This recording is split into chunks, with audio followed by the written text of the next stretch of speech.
নমস্কাৰ মই মজিদ বন্ধুসকল পলকতে চাওক আজি 9টা গুৰুত্বপূৰ্ণ খবৰ। প্ৰথমটো খবৰ, কংগ্ৰেছৰ পৰা পদত্যাগ সাংসদ প্ৰদ্যুৎ বৰদলৈ। 26ৰ বিধানসভা নিৰ্বাচনৰ পূৰ্বে কংগ্ৰেছত পুনৰ মক্ষম আঘাত। এইবাৰ কংগ্ৰেছ দল ত্যাগ কৰিলে জ্যেষ্ঠ কংগ্ৰেছ নেতা তথা সাংসদ প্ৰদ্যুৎ বৰদলৈয়ে আৰু যিকোনো মুহূৰ্তত বিজেপিত যোগদানৰ সম্ভাৱনা প্ৰদ্যুৎ বৰদলৈৰ। দিল্লীত যোগদান নহ'লেও 21 মাৰ্চত গুৱাহাটীত হ'ব পাৰে যোগদান। ভূপেন বৰা মডেলত যোগদান কৰিব প্ৰদ্যুৎ বৰদলৈয়ে বিজেপিত আৰু দিছপুৰ সমষ্টিত বিজেপিৰ প্ৰাৰ্থী হ'ব পাৰে প্ৰদ্যুৎ বৰদলৈ। কপাল খুলিব পাৰে দীপলু ৰঞ্জন শৰ্মাৰ। উল্লেখযোগ্য যে প্ৰদ্যুৎ বৰদলৈক বিজেপিত যোগদানৰ বাবে মুকলি আমন্ত্ৰণ জনাইছে মুখ্যমন্ত্ৰী হিমন্ত বিশ্ব শৰ্মাই। মুখ্যমন্ত্ৰী হিমন্ত বিশ্ব শৰ্মাই এই সন্দৰ্ভত ঘোষণা কৰি কয় যে প্ৰদ্যুৎ বৰদলৈ বিজেপিত যোগদান কৰিলে এখন আসন এৰি দিয়া হ'ব প্ৰদ্যুৎ বৰদলৈক, অৰ্থাৎ বিজেপিত আহিয়ে বিজেপিৰ টিকট লাভ কৰিব প্ৰদ্যুৎ বৰদলৈয়ে। ভূপেন বৰাক যিদৰে আমি সন্মান জনাইছোঁ, বিজেপিলৈ আহিলে প্ৰদ্যুৎ বৰদলৈক তেনেকৈ সন্মান জনাম, এই মন্তব্য কৰিছে মুখ্যমন্ত্ৰী হিমন্ত বিশ্ব শৰ্মাই। আৰু এতিয়া যিকোনো মুহূৰ্তত বিজেপিত যোগদান কৰিব প্ৰদ্যুৎ বৰদলৈয়ে। পৰৱৰ্তী খবৰ, মধ্যপ্ৰাচ্যৰ যুদ্ধক লৈ ডাঙৰ খবৰ। ইজৰাইল আমেৰিকাক পুনৰ মুকলি প্ৰত্যাহ্বান ইৰাণৰ। ইৰাণৰ সাৰ্বভৌমত্বত হাত দিলে ভয়াৱহ হ'ব পৰিণাম। ইজৰাইল আমেৰিকাক যোগ্য প্ৰত্যুত্তৰ দিবলৈ সাজু হৈ আছে ইৰাণৰ সৈন্য বাহিনী। এই বৃহৎ ঘোষণা ইৰাণৰ ৰাষ্ট্ৰপতিৰ। ইজৰাইল আমেৰিকাক পুনৰ মুকলি প্ৰত্যাহ্বান ইৰাণৰ। ইৰাণৰ সাৰ্বভৌমত্বত হাত দিলে ভয়ংকৰ হ'ব পৰিণাম। ইজৰাইল আমেৰিকাক যোগ্য প্ৰত্যুত্তৰ দিবলৈ সাজু হৈ আছে ইৰাণৰ সৈন্য বাহিনী। আমি শান্তি বিচাৰোঁ, কিন্তু কাৰো ওচৰত আত্মসমৰ্পণ কৰা নহয়। মধ্যপ্ৰাচ্যৰ উত্তপ্ত পৰিস্থিতিৰ মাজতে ইৰাণৰ ৰাষ্ট্ৰপতি পেজেছকিয়ানৰ এই হুংকাৰ। দেশৰ মৰ্যাদা আৰু অখণ্ডতাৰ সৈতে তিলমানো আপোচ কৰা নহ'ব, এই মন্তব্য কৰিছে ইৰাণৰ ৰাষ্ট্ৰপতিয়ে। লগতে কয় যে ইৰাণৰ সুৰক্ষাৰ বাবে ইৰাণৰ শক্তি অকলেই যথেষ্ট। ইৰাণৰ আচল শক্তি দেখিবলৈ এতিয়াও বহুত বাকী আছে। ইৰাণৰ সন্মুখত কাৰ্যত এতিয়া হাৰ মানিছে আমেৰিকা আৰু ইজৰাইল। আৰু পবিত্ৰ ৰমজান মাহতে পুনৰ ট্ৰাম্পক ধমক ইৰাণৰ ৰাষ্ট্ৰপতিৰ। পৰৱৰ্তী খবৰ, প্ৰাণৰ শিল্পী জুবিন গাৰ্গৰ ন্যায় আৰু জুবিন ক্ষেত্ৰ বিশ্ব মানদণ্ডৰ ক্ষেত্ৰৰূপে নিৰ্মাণৰ দাবীত ৰাজ্যৰ জিলাই জিলাই বাহিৰ কৰিব মৌন প্ৰতিবাদী শিখা সমদল। অসম জাতীয়তাবাদী যুৱ ছাত্ৰ পৰিষদে হাতত লৈছে এই পদক্ষেপ। অহা 19 মাৰ্চত ৰাইজক এই সমদলত যোগদানৰ আহ্বান পলাশ চাংমাই আৰু বিজয় বায়নৰ। দৰ্শকসকল, আৰু বহুতো গুৰুত্বপূৰ্ণ খবৰ আছে।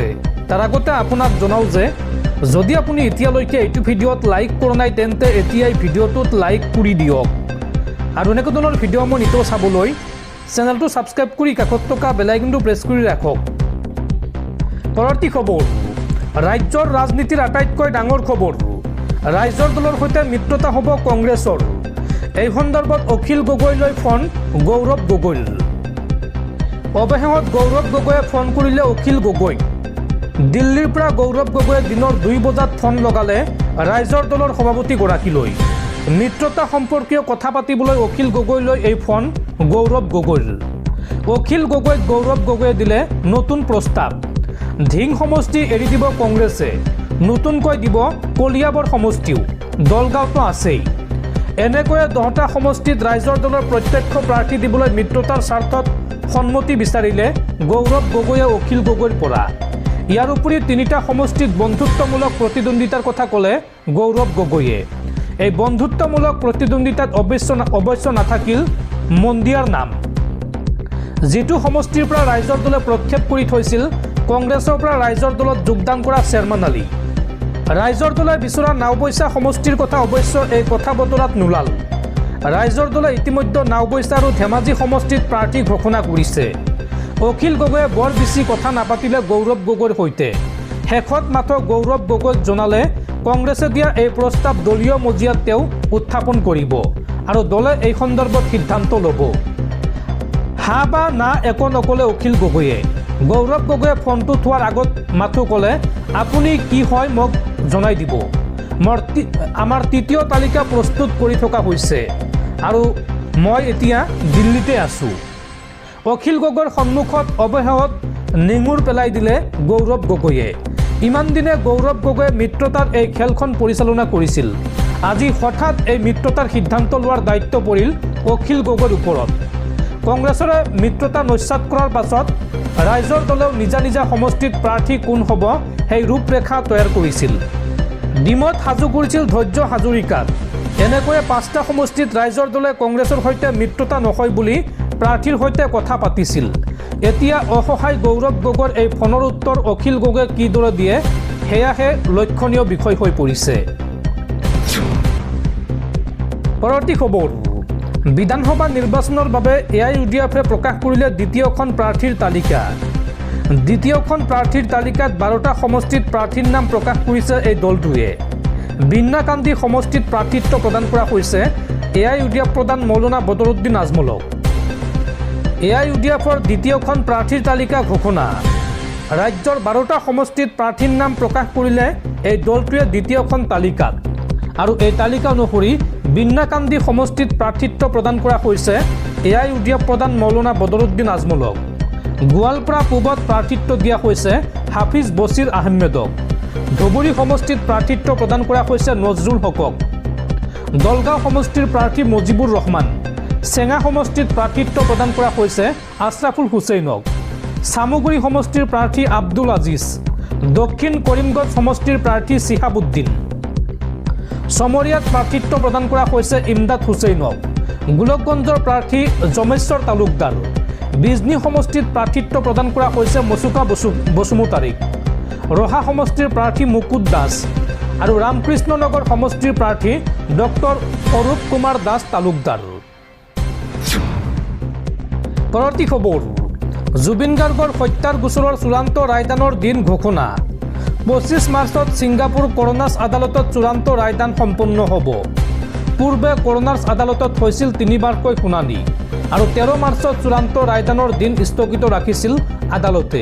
কিন্তু শেহতীয়াকৈ জুবিন গাৰ্গৰ হত্যাৰ গোচৰৰ চূড়ান্ত ৰায়দানৰ দিন ঘোষণা কৰা হৈছে অহা 25 মাৰ্চত ছিংগাপুৰৰ কৰোনাছ আদালতে চূড়ান্ত ৰায়দান দিব জুবিন গাৰ্গৰ হত্যাৰ গোচৰত। পৰৱৰ্তী খবৰ, অসমৰ বিধানসভা নিৰ্বাচনৰ বাবে অসম জাতীয় পৰিষদৰ প্ৰাৰ্থীৰ তালিকা ঘোষণা। 8জনীয়া প্ৰাৰ্থীৰ তালিকা ঘোষণা কৰিছে অসম জাতীয় পৰিষদে।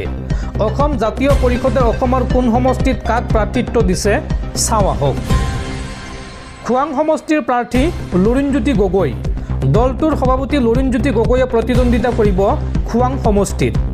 বৰমপুৰ সমষ্টিৰ প্ৰাৰ্থী ৰাজেন গোহাঁই। মৰিগাঁও সমষ্টিৰ প্ৰাৰ্থী বাণী দাস। সৰুপথাৰ সমষ্টিৰ প্ৰাৰ্থী জীৱন চুতীয়া। বিন্নাকান্দি সমষ্টিৰ প্ৰাৰ্থী ৰেজাউল কৰিম চৌধুৰী। ডিব্ৰুগড় সমষ্টিৰ প্ৰাৰ্থী মইনাক পাত্ৰ।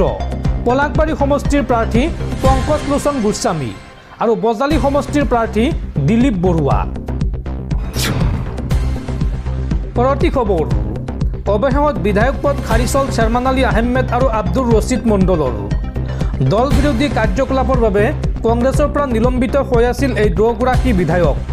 এই সন্দৰ্ভত বিধানসভাৰ অধ্যক্ষক বাৰে বাৰে বিধায়ক পদ খাৰিজ কৰিবলৈ আহ্বান জনাইছিল কংগ্ৰেছ দলে আৰু অৱশেষত এই দুগৰাকী বিধায়কৰ পদ খাৰিজ কৰা হৈছে। পৰৱৰ্তী খবৰ, নিৰ্বাচনৰ পূৰ্বে NDAত পুনৰ মক্ষম আঘাত। এইবাৰ NDA ত্যাগ কৰিলে UPPL দলে। বিধানসভা নিৰ্বাচনৰ বাবে প্ৰথমখন প্ৰাৰ্থীৰ তালিকা ঘোষণা UPPLৰ। এইবাৰ বিধায়ক হোৱাৰ মন UPPLৰ মুৰব্বী প্ৰমোদ বড়োৰ। NDA ত্যাগ কৰিলে UPPL দলে।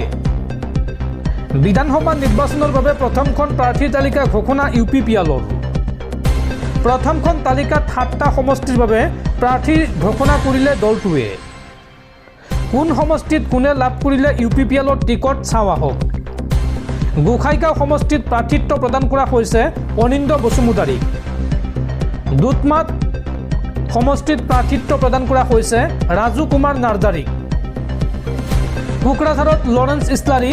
তামুলপুৰত প্ৰমোদ বড়ো। প্ৰমোদ বড়োৰ এইবাৰ বিধায়ক হোৱাৰ মন। ভেৰগাঁও সমষ্টিত UPPLৰ প্ৰাৰ্থী নেৰচন বড়ো। ওদালগুৰি সমষ্টিত দীপেন বড়োক প্ৰাৰ্থিত্ব প্ৰদান UPPLৰ বিজনীত কমল সিং নাৰ্জাৰীক UPPLে দিছে প্ৰাৰ্থিত্ব। পৰৱৰ্তী খবৰ, পুনৰ হুৰাহুৰে কমিছে সোণৰূপৰ দাম। যদি আপুনি সোণৰ গহনা বনাম বুলি ভাবিছে তেন্তে আপোনালৈ ভাল খবৰ। চাওঁ আহক আজিৰ দিনটোত গুৱাহাটীত কিমান হৈছে সোণৰ দাম। মধ্যপ্ৰাচ্যত চলিছে মহাযুদ্ধ আৰু এই যুদ্ধৰ পোনপটীয়া প্ৰভাৱ পৰিছে সোণৰূপৰ বজাৰত। ভূ ৰাজনৈতিক সংঘাতে তীব্ৰ ৰূপ ধাৰণ কৰিছে ইৰাণত। আমেৰিকা আৰু ইজৰাইলৰ যৌথ আক্ৰমণত বিধ্বস্ত হৈ পৰিছে ইৰাণ। আমেৰিকা আৰু ইজৰাইলৰ আক্ৰমণৰ পাছতেই হৰমুজ প্ৰণালী বন্ধ কৰি দিছিল ইৰাণে। এই ভয়াৱহ যুদ্ধৰ পাছতে বৃদ্ধি পাইছিল সোণৰ দাম। এইবাৰ সোণৰ দামক লৈ আহিছে আন এক ডাঙৰ খবৰ। মঙলবাৰে গুৱাহাটীত সোণৰ দাম কিমান হ'ল চাওঁ আহক। গুৱাহাটীত আজি 22 কেৰেটৰ 1 গ্ৰাম সোণৰ দাম হ'ল 14,690 টকা আৰু গুৱাহাটীত আজি 22 কেৰেটৰ প্ৰতি গ্ৰাম সোণৰ দাম হ্ৰাস পালে 95 টকাকৈ। গুৱাহাটীত আজি 22 কেৰেটৰ 8 গ্ৰাম সোণৰ দাম হ'ল 1,17,520 টকা আৰু গুৱাহাটীত আজি 22 কেৰেটৰ প্ৰতি 8 গ্ৰাম সোণৰ দাম হ্ৰাস পালে 760 টকা। সেইদৰে গুৱাহাটীত আজি 24 কেৰেটৰ 1 গ্ৰাম সোণৰ দাম হ'লগৈ 15,425 টকা আৰু গুৱাহাটীত 24 কেৰেটৰ 1 গ্ৰাম সোণৰ দাম আজি হ্ৰাস পালে 99 টকা। 1 গ্ৰাম সোণত 99 টকা দাম কমিছে।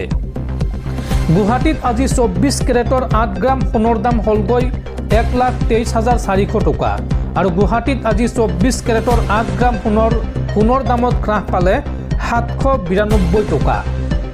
উল্লেখযোগ্য যে প্ৰতিদিনেই সোণৰ দাম সাল সলনি হৈ থাকে আৰু আজিৰ এই প্ৰতিবেদন moneycontrol.com তথ্যৰ ভিত্তিত প্ৰস্তুত কৰা হৈছে।